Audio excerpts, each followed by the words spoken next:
नाजरीन आदाब, आप देख रहे हैं INN चैनल। मैं हूं शेख अहमद अली। आज की खास बात में हम देखेंगे कई अहम कौमी और बैनुल अक़वामी खबरें। आम आदमी को बढ़ती महंगाई के बीच एक और झटका लग सकता है। आने वाले दिनों में पेट्रोल डीजल और भी महंगे हो सकते हैं, क्योंकि कच्चे तेल के दाम 7 साल के हाई लेवल पर पहुंच चुके हैं। इंटरनेशनल मार्केट में कच्चे तेल के दाम $87 फी बैरल के पार पहुंच गए हैं। इससे पहले जनवरी 2014 में कच्चे तेल के दाम $87 के पार गए थे। 1 दिसंबर 2021 को कच्चे तेल का दाम $68.87 पर बैरल था, जो अब $86 पर बैरल के ऊपर पहुंच गया। यानी 1.5 महीने के अंदर कच्चे तेल के दामों में 26% की तेजी आ चुकी है।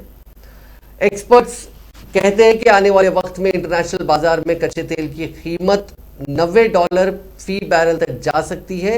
इससे अगले 1 महीने में पेट्रोल डीजल की कीमतों में 2 से 3 रुपए तक की बढ़ोतरी हो सकती है। मंगल के रोज मुंबई में इंडियन नेवी डॉकयार्ड में जंगी जहाज INS रणवीर के अंदरूनी कंपार्टमेंट में धमाका हुआ। इस धमाके में जहाज पर तैनात नेवी के 3 अहलकार शहीद और 11 फौजी जख्मी हुए हैं। जख्मियों को मकामी नेवल अस्पताल में दाखिल कराया गया। तहम धमाके के फौरन बाद आग पर काबू पा लिया गया, जिससे जहाज को ज्यादा नुकसान नहीं पहुंचा। हिंदुस्तानी बहरिया के हुक्काम के मुताबिक INS रणवीर मशरकी बहरिया कमान से क्रॉस कोस्ट ऑपरेशनल तैनाती पर था और जल्द ही बेस पोर्ट पर वापस आने वाला था। धमाके की वजह मालूम नहीं हो सकी। उसकी तहकीकात के लिए बोर्ड ऑफ इंक्वायरी को तैनात करने का हुक्म दिया गया है।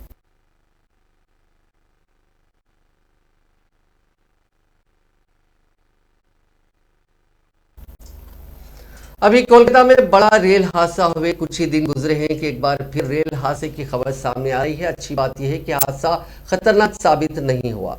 यह वाकया मंगल की सुबह तकरीबन 9 बजे का है, जब वो Vasco D gamma Howrah Amravati express के पहिए पटरी से उतर गए। हादसा दूधसागर और कारंजोली, जो कि गोवा में है, उसके दरमियान पेश आया। ट्रेन के चीफ लोको के अगले पहिए पटरी से उतर गए थे। हालांकि ट्रेन में सवार सभी मुसाफिर और मुलाजिमीन महफूज हैं। किसी के हलाक या जख्मी होने की कोई इतला मौसूल नहीं हुई है। रेलवे के अफसरान ने बताया कि ट्रेन के पटरी से उतरने के सबब फिलहाल पूरे ट्रैक को बंद कर दिया गया। एक ART ट्रेन यानी एक्सीडेंट रिलीफ ट्रेन को दूधसागर की तरफ भेजा गया। महकमे के सीनियर अफसरान हालात पर नजर बनाए हुए हैं। इससे कबल मगरबी बंगाल के जलपाईगुड़ी जिले में 13 जनवरी को पटना से गुवाहाटी जा रही बीकानेर एक्सप्रेस की 12 बोगियों के 2 मुहानी के नजदीक पटरी से उतरने से बड़ा हादसा हो गया था। उसमें 9 लोगों की मौत और तकरीबन 45 लोग जख्मी हो गए थे। वजीर आजम नरेंद्र मोदी ने उत्तर प्रदेश में असेंबली इंतखाबात के सिलसिले में मंगल को वाराणसी के पार्टी कारकुनों की रहनुमाई करते हुए कहा कि किसी सियासी पार्टी के लिए इंतखाब जीतना ही वाहिद हदफ नहीं होता, बल्कि ये तंजीम की तौसी और कारकुनों के फरोग का भी मौका होता है। मोदी ने नमो ऐप के जरिए कारकुनों से खिताब किया। उनमें ज्यादातर पोलिंग बूथ के बूथ इंचार्जेस शामिल थे। मोदी ने काशी विश्वनाथ धाम, वाराणसी में तरक्याती प्रोजेक्टों और किसानों समेत दही तरक्यात के मुख्तलिफ प्रोजेक्टों की पेशरफ्त और खवातीन के मसाइल के बारे में कारकुनों से जमीनी सतह की जानकारी हासिल की।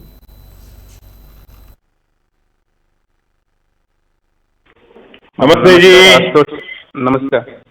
कौन बोल रहे हैं? आशुतोष शर्मा, बूथ अध्यक्ष बागेश्वरी मंडल से उत्तरी विधानसभा। वाह वाह वाह। जरा आशुतोष, मुझे खुशी हुई आपसे बात करने का मौका मिला। जरा अपना परिचय बता दीजिए। माननीय प्रधानमंत्री जी को मेरा प्रणाम। मैं आशुतोष शर्मा, मैं उत्तरी विधानसभा से हूँ, बागेश्वरी मंडल का बूथ अध्यक्ष हूँ। अच्छा आशुतोष जी, कैसे हैं? आपके तो नाम में ही महादेव है। ए बार कितना ठंड पड़ल हुए बनारस में? प्रधानमंत्री जी, मैं बिल्कुल ठीक हूँ। ठंड में 3-4 दिन से बहुत ज्यादा हो गई है। हम लोगों ने सोचा था कि अब खिचड़ी के बाद ठंड कम हो जाएगी, पर इस बार तो ठंड बढ़ गई है। देखिए, ठंडक तो रहेगी और अब तो मौसम भी बदलता रहता है। लेकिन ये बताइए, चुनाव की गर्मी कैसी है? चुनाव गर्मी तो है, लेकिन एक जोड़ी सबसे भारी, मोदी जी योगी जी की जोड़ी। और जैसे ही आपका नाम आता है, गरीब हो या मध्यम वर्ग, जय जयकार करने लगता है। बनारस के लिए जितना आपने किया उतना तो पिछले 2-2.5 साल में नहीं हुआ। कल हमको एक बुजुर्ग मिले थे जो कह रहे थे उन्होंने अपने जीवन में अच्छे अच्छे सरकार देखी हैं, लेकिन ऐसी सरकार नहीं नहीं आई जिसने बनारस का इतना ध्यान रखा हो। हम तो मानते हैं कि हम सभी महादेव की बड़ी कृपा रही है कि अब बनारस आए और हम सबके सांसद बने। महादेव जी की कृपा रही कि मुझे बनारस के साथ जुड़ने का सौभाग्य मिला। मुझे बनारस में जन्म लेने का सौभाग्य तो नहीं मिला, लेकिन जीवन का कुछ समय बनारस के साथ जुड़ने का मौका मिला। ये मेरा सौभाग्य और बनारस वालों ने जो प्यार दिया है, जो आशीर्वाद दिए हैं, वो तो बिल्कुल अभूतपूर्व है। अच्छा आशुतोष जी, ये तो आप सब लोगों का स्नेह है। अच्छा ये बताइए, पहले जब भी बनारस की बात होती थी तो जाम लग जाना, ट्रैफिक की समस्या, ऐसा ही सुनते रहते थे। फिर मैं कुछ कोशिश भी करा। वजीर आजम नरेंद्र मोदी ने पीर के रोज वर्ल्ड इकोनॉमिक फोरम के दावोस एजेंडा समिट में शिरकत की। इस छोटी कॉन्फ्रेंस में पीएम मोदी के खिताब का क्लिप शेयर करते हुए कांग्रेस ने उन पर तंज किया है। इसके अलावा राहुल गांधी ने वजीर आजम मोदी को निशाना बनाया। कोरोना के दौर में वजीर आजम मोदी ने दावोस एजेंडा समिट में वीडियो कॉन्फ्रेंसिंग के जरिए शिरकत की थी। जिस क्लिप को शेयर किया जा रहा है उसमें वो अपने खिताब के दौरान बोलना बंद कर देते हैं। इस पर कांग्रेस पार्टी और राहुल गांधी ने निशाना लगाया। इल्जाम है कि टेलीप्रॉम्प्टर के रुकने की वजह से वजीर आजम मोदी ने अपनी तकरीर रोक दी। दूसरी तरफ बीजेपी कायदीन की तरफ से जवाब दिया गया है कि दिल्ली बीजेपी के तर्जुमान तेजेंद्र पाल सिंह बग्गा ने कहा कि वर्ल्ड इकोनॉमिक फोरम की तरफ से तकनीकी खराबी आई थी, जिसकी वजह से वजीर आजम ने तकरीर रोकी। कुछ ऐसी वीडियोस भी मंजर आम पर आई हैं जिनमें दिखाया गया कि खराबी टेलीप्रॉम्प्टर में नहीं थी, बल्कि मैनेजिंग टीम ने वजीर आजम को रुकने और पूछने को कहा था कि सब उनकी आवाज सुन पा रहे हैं या नहीं। वजीर आजम मोदी ने वर्ल्ड इकोनॉमिक फोरम के दावोस एजेंडा समिट में सरमायाकारों को राग़िब करने की कोशिश की थी। उन्होंने अपने दौरे हुकूमत में मुल्क में होने वाली 10 बड़ी तब्दीलियों को शुमार किया और कहा कि अब मुश्किल वक्त खत्म हो गया। इक़्तिसादी इस्लाहात पर जोर देते हुए वजीर आजम ने कहा कि हिंदुस्तान जो लाइसेंस राज के लिए बदनाम था, अब तरक्की कर चुका है। जबकि राहुल गांधी ने इस पूरे मामले को लेकर ट्वीट ये कहते हुए किया कि अब टेलीप्रॉम्प्टर भी वजीर आजम का झूठ बर्दाश्त नहीं कर पा रहा है। इस सदी को एम्पावर करने वाली टेक्नोलॉजी इस बुके में है। हम भारतीयों का टेम्परामेंट, हम भारतीयों का टैलेंट, जिस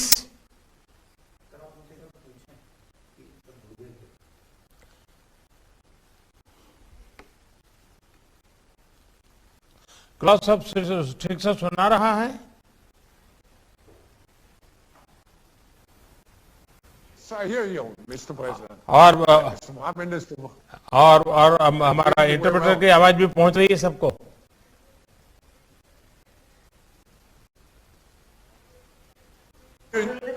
We hear you very well, and I would suggest that we start the official session now, and we will have just one short introduction with a music sign, and then we will open up and thousands of people will listen to you, Prime Minister.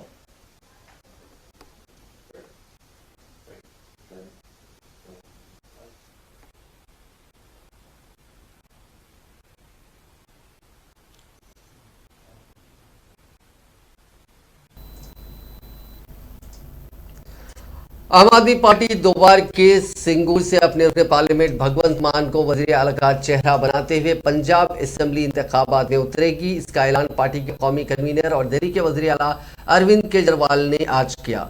इस तरह आम आदमी party रियासत की पहली party बन गई है जिसने असेंबली इंतखाबात के लिए अपने वजीर आला के चेहरे का ऐलान किया है।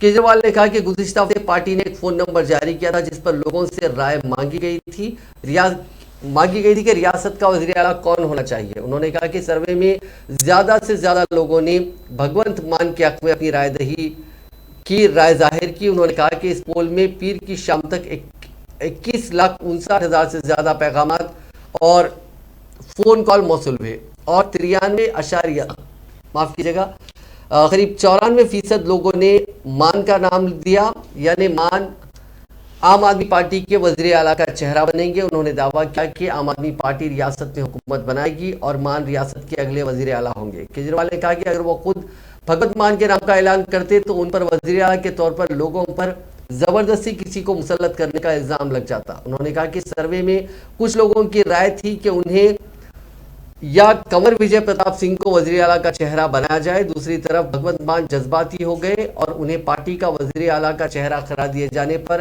आंसू निकल आए। उन्होंने कहा कि उन्हें पंजाब की आवाम और पार्टी ने जो जिम्मेदारी सौंपी है वो उसे दोहरे जज्बे से निभाएंगे। उनका ख्वाब पंजाब की रौनकें वापस लाना है।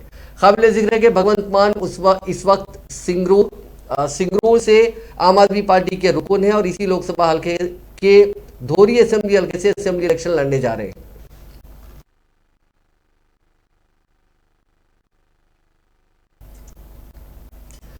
इलेक्शन से कुछ दिन पहले गैर कानूनी रेत कांकनी के मामले में पंजाब में इन्फोर्समेंट डायरेक्टरेट की टीम ने बड़ी रेड की है। पंजाब में मोहाली और लुधियाना में जांच चल रही है। वहीं हरियाणा के पंचकुला में रेड हुई है। मोहाली में सीएम चरणजीत चन्नी के करीबी रिश्तेदार के यहाँ रेड हुई है, जिसे ही पंजाब में इलीगल सैंड माइनिंग का सरगना बताया जा रहा है। हालांकि अभी तक किसी भी पहलू की तरफ से सरकारी तौर पे कोई रद्देमल नहीं आया है। वहीं इलेक्शन से पहले ईडी की कार्रवाई को लेकर पंजाब का सियासी माहौल गरमाया गया है। कांग्रेस जहां इसे अभी से बीजेपी की पॉलिसी बताते हुए मरकजी जांच एजेंसियों का गैर कानूनी इस्तेमाल करार दे रही है, वहीं आम आदमी पार्टी का कहना है कि वो पहले से ही कहती रही है कि सीएम के इलाके में ही इलीगल सैंड माइनिंग हो रही है। पंजाब पुलिस ने 2018 में इलीगल सैंड माइनिंग को लेकर केसेस दर्ज किए थे, जिसमें बाकी सेक्शंस के साथ सेक्शन 420 भी लगी थी। उसी की बुनियाद पर इस केस को ईडी ने टेक ओवर किया था। शुरुआत में इसमें कुदरजीत नाम के मुलजिम का नाम सामने आया था। उससे पूछताछ हुई तो पता चला कि इसके अहम सूत्रधार भूपेंद्र हनी है। इसके बाद ईडी भूपेंद्र हनी तक पहुंची, जो मोहाली के सेक्टर 17 के होमलैंड सोसाइटी में रहते हैं। ये भूपेंद्र हनी ही पंजाब के मौजूदा सीएम चरणजीत चन्नी के करीबी रिश्तेदार हैं। उन्हें सीएम चन्नी की साली का बेटा बताया जा रहा है। ईडी इस बात की जांच कर रही है कि भूपेंद्र हनी के इलीगल सैंड माइनिंग में क्या सीएम चन्नी के असर का इस्तेमाल किया गया है। भीम आर्मी के सरबराह चंद्रशेखर आजाद ने नोएडा में एक प्रेस कॉन्फ्रेंस करके ऐलान किया कि वो यूपी में अकेले दम पर इलेक्शन लड़ेंगे। उन्होंने कहा कि हम तब्दीली की लड़ाई लड़ रहे हैं। चंद्रशेखर ने दावा किया कि अखिलेश की उनसे 25 सीटों पर बात हुई थी। उन्होंने अखिलेश पर अपना गुस्सा जाहिर करते हुए कहा कि वो अपनी बात से पलटते हैं, वो धोखा करते हैं। चंद्रशेखर ने कहा कि अब अगर समाजवादी पार्टी हमें 100 सीटें भी दे तो हम नहीं जाएंगे। मैं बंद कमरे की बात को बाहर नहीं लाया था, लेकिन ऐसा जिन्होंने किया वो जाने। भीम आर्मी हर मुद्दे पर सड़क पर रही है। मैंने कभी अपने स्वाभिमान से समझौता नहीं किया। अब हम उत्तर प्रदेश में इलेक्शन लड़ेंगे। समाजवादी पार्टी का गठबंधन दलित के बिना खोखला है। उन्होंने कहा कि स्वामी प्रसाद मौर्य के खिलाफ और ओम प्रकाश राजभर के खिलाफ उनकी पार्टी इलेक्शन नहीं लड़ेगी। छत्तीसगढ़ के वजीर आला भूपेश बघेल ने उत्तर प्रदेश के नोएडा में अपने ऊपर दर्ज की गई एफआईआर पर सवाल उठाते हुए कहा कि इलेक्शन कमीशन को अपना रोल मुंसिफाना रखना होगा। बघेल ने आज एक वीडियो जारी किया जिसमें उन्होंने कहा कि नोएडा में राब्ता आमा के दौरान उनके साथ छत्तीसगढ़ और उत्तर प्रदेश के 20 से 25 सिक्योरिटी एहलकार और 30 से 40 सहाफ़ी भी थे, तो आखिर उन पर मुकदमा क्यों दर्ज नहीं किया गया। उन्होंने कहा कि राब्ता आमा के दौरान उनसे लोग मिल रहे हैं तो वो क्या करें। एक तरफ तो उनके ऊपर मुकदमा दर्ज हो गया, वहीं बीजेपी के वजीर रुकने असेंबली जुलूस निकाल रहे हैं तो उन पर कोई कार्रवाई क्यों नहीं की गई।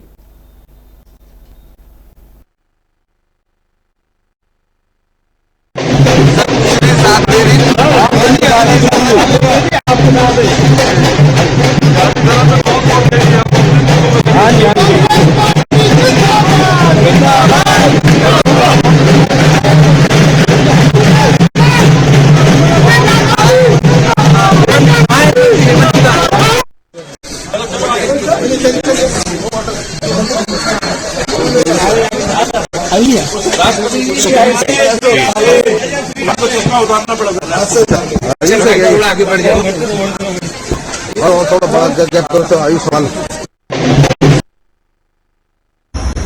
एफआईआर मुझ पर ही क्यों? दूसरी बात यह है कि लोग आ रहे हैं, मिल रहे हैं, तो कैसे करूं? आखिर चुनाव प्रचार किस प्रकार से होगा? और यदि ऐसा है तो निर्वाचन आयोग को बताना चाहिए, फिजिकली जाके बताना चाहिए कि इस प्रकार से होगा प्रचार, तो करके बता दें, हम वैसी करेंगे। और यदि मुझ पर कार्रवाई की गई तो फिर अमरोहा में क्यों नहीं किया गया भारतीय जनता पार्टी प्रत्याशी के खिलाफ? मंत्री के खिलाफ क्यों कार्रवाई नहीं हुई भारतीय जनता पार्टी? तो मंत्री जो हैं वो डोर टू डोर 5 दिन से कर रहे हैं, उसके खिलाफ कार्रवाई नहीं हो रही। भारतीय जनता पार्टी ने कांग्रेस और समाजवादी पार्टी पर हमला करते हुए कहा कि दोनों सियासी जमातें हिंदू समाज की तौहीन कर रही हैं और हिंदुओं के खिलाफ नफरत का माहौल बना रही हैं। मंगल को एक प्रेस कॉन्फ्रेंस से खिताब करते हुए बीजेपी के तर्जुमान संबित पात्रा ने कहा कि इत्तेहाद मिल्लत काउंसिल के सरबराह मौलाना तौकीर रजा खान हिंदुओं के खिलाफ जहर उगल रहे हैं और कांग्रेस उनकी हिमायत कर रही है। कांग्रेस और एसपी पर समाज को तकसीम करने की सियासत का इल्जाम लगाते हुए उन्होंने कहा कि दोनों सियासी पार्टियों के दरमियान ये दौड़ जारी है कि कौन कितनी नफरत फैला सकता है।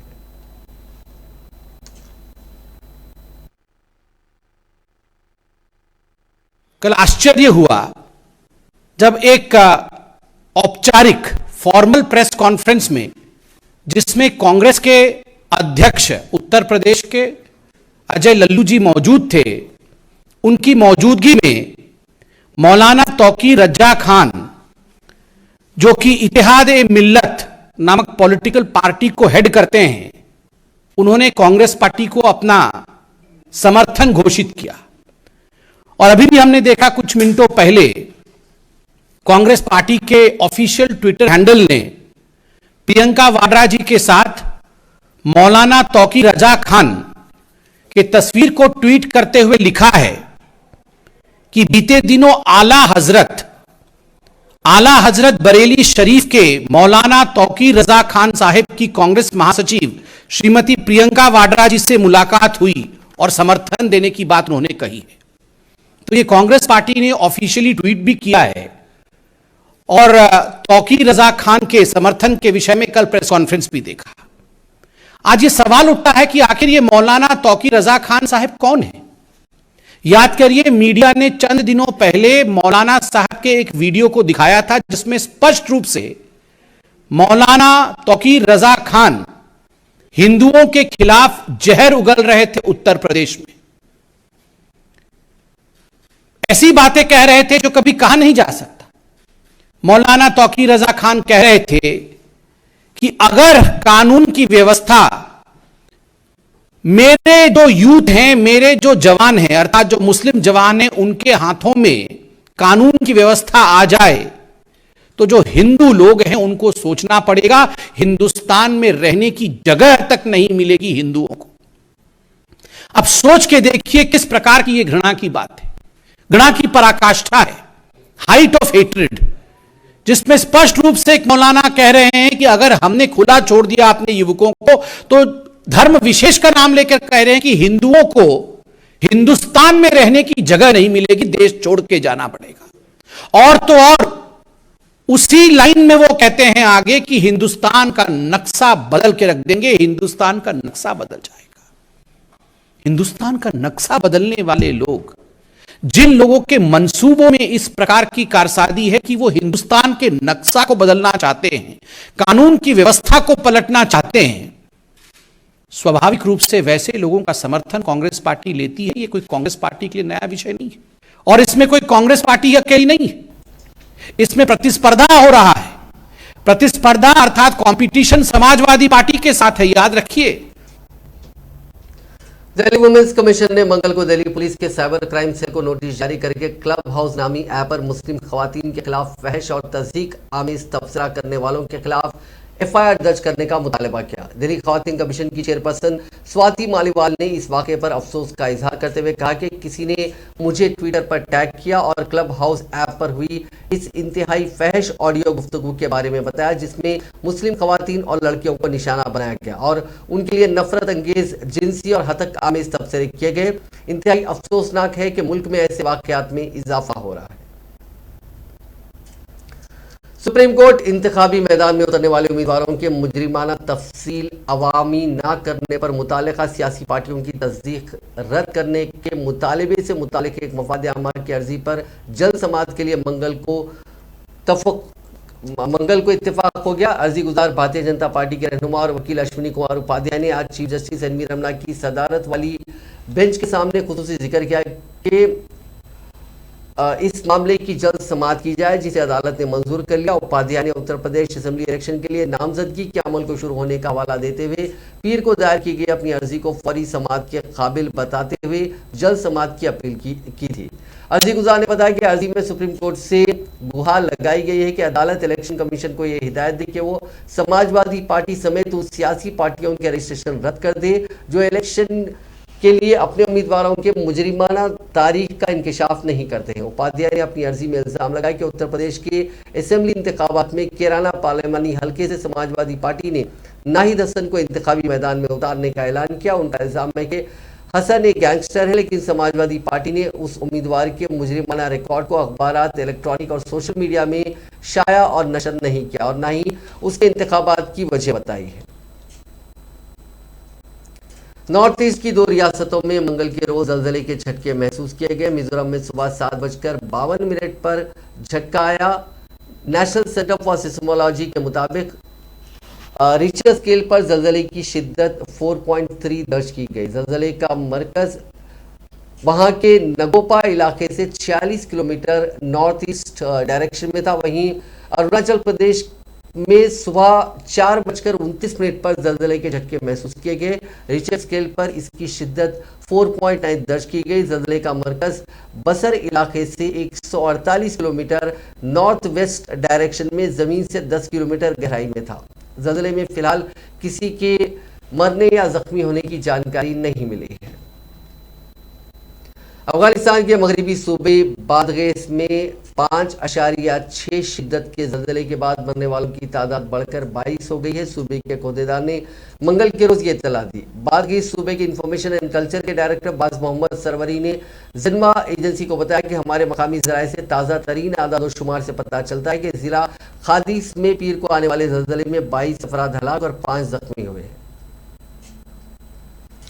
सुप्रीम कोर्ट के हुक्म के बाद पहली बार इस साल से एनडीए यानी नेशनल डिफेंस एकेडमी में खवातीन को जगह दी जा रही है। मरकजी हुकूमत ने कोर्ट का हुक्म मानते हुए इस साल से खवातीन की एंट्री एनडीए में शुरू कर दी है, लेकिन खवातीन के लिए वैकेंसी सिर्फ 19 ही निकाली गई हैं, जबकि टोटल वहां वैकेंसीज 370 हैं। सुप्रीम कोर्ट ने नेशनल डिफेंस एकेडमी में खवातीन के लिए निकाली गई 19 वैकेंसी पर मंगल के रोज तशवीश का इजहार किया। सुप्रीम कोर्ट ने मरकजी हुकूमत को नोटिस जारी कर इस पर जवाब मांगा है। इस मामले की अगली सुनवाई 6 मार्च को होगी।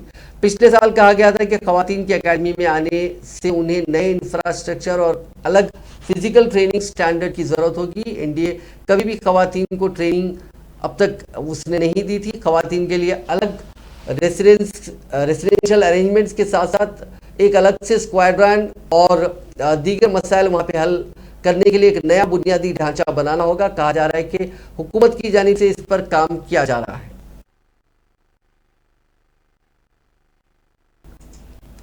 रोज 5 किलोमीटर वॉक को लेकर प्रिंसिपल और प्रोफेसर में इतना तनाजा हुआ कि लात घूंसे चलने लगे। यह मारपीट 14 जनवरी को उज्जैन के कॉलेज में हुई। प्रिंसिपल और प्रोफेसर के बीच मारपीट इतनी ज्यादा हुई कि स्टाफ को आकर बीच बचाव करना पड़ा। पुलिस ने प्रोफेसर के खिलाफ केस दर्ज किया। इस वाकये का सीसीटीवी फुटेज अब वायरल हो रहा है।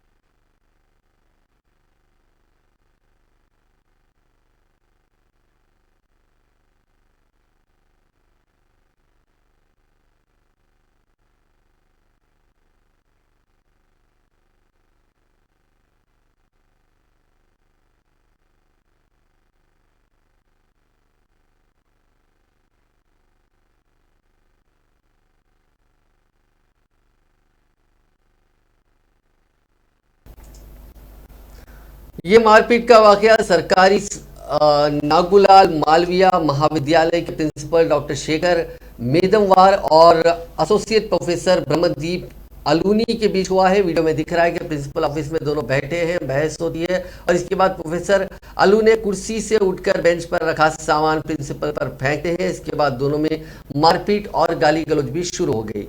शोर सुनकर कॉलेज का स्टाफ वहां आया और मामला शांत करवाया। अब बात कोरोना वायरस की। पिछले 24 घंटों में दुनिया भर में 28,85,358 नए मामले दर्ज किए गए, जबकि अमवात की तादाद 6,742 हो गई है। ये मजीद ये नई बात है जो पिछले 24 घंटों में रिकॉर्ड की गई है।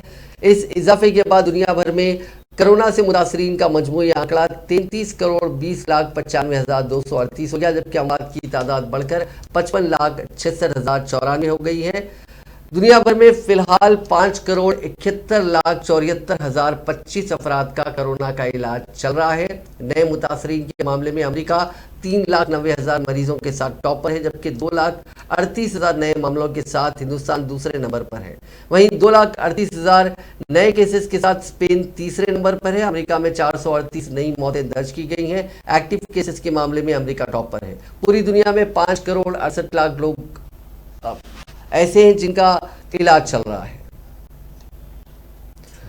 हिंदुस्तान में लगातार दूसरे दिन कोरोना के मामले घटे हैं। पीर के रोज कोरोना के 2,38,018 नए केसेस में इस दौरान 305 लोगों की मौत हुई और 1,57,421 मरीज ठीक भी हुए। मुल्क में फिलहाल एक्टिव केसेस की मजमूई तादाद 17,36,628 है। इससे पहले इतवार के रोज 2,58,090 नए केसेस दर्ज किए गए थे। इतवार के मुकाबले पीर के रोज 20,071 कम मामले सामने आए। कोरोना के इलाज की नई गाइडलाइंस में डॉक्टर्स को सलाह दी गई है कि वो मरीज को स्टीरॉइड्स देने से बचे। इससे ब्लैक फंगस जैसे दूसरे इन्फेक्शन होने का खतरा बढ़ जाता है। कुछ दिन पहले ही कोविड टास्क फोर्स के चीफ ने दूसरी लहर में ड्रग्स के जरूरत से ज्यादा इस्तेमाल को लेकर पछतावा जाहिर किया था। नई गाइडलाइंस के मुताबिक अगर स्टीरॉइड जैसी ड्रग्स बहुत जल्दी और ज्यादा मिकदार में या फिर काफी लंबे वक्त तक दी जाती है तो इससे सेकेंडरी इन्फेक्शन का खतरा बढ़ता है।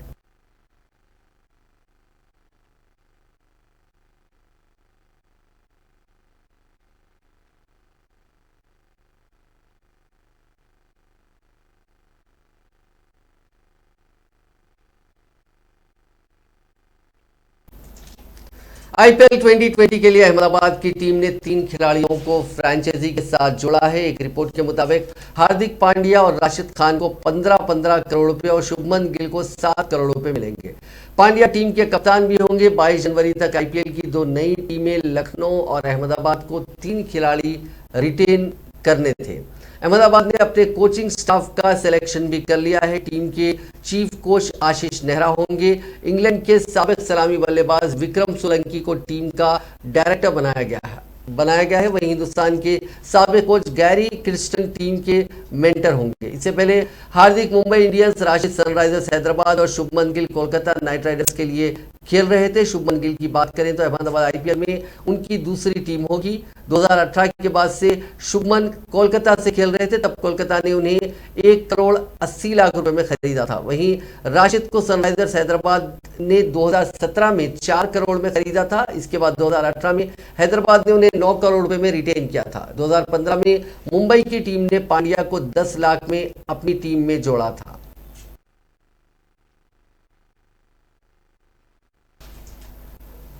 सऊदी अरब की क़यादत वाले अलायंस ने यमन के हूती बागियों के खिलाफ मोर्चा खोल दिया है। इस अलायंस के फाइटर जेट्स ने मंगल की आधी रात को यमन की दारुल हुकूमत सना में हूती मराकिज पर बम बरसाए। इन बागियों ने पीर के रोज यूएई की दारुल हुकूमत अबू धाबी पर ड्रोन अटैक किया था। अबू धाबी के इंटरनेशनल एयरपोर्ट और तेल डिपो के पास किए गए हमले में 2 हिंदुस्तानियों समेत 3 लोगों की मौत हो गई थी। सऊदी की सरबराही वाली अलायंस फौज और हूती बागियों के बीच लंबे वक्त से ये टकराव जारी है। इस टकराव की शुरुआत 2015 में हूती बागियों के यमन की दारुल हुकूमत सना पर कब्जे के बाद हुई थी।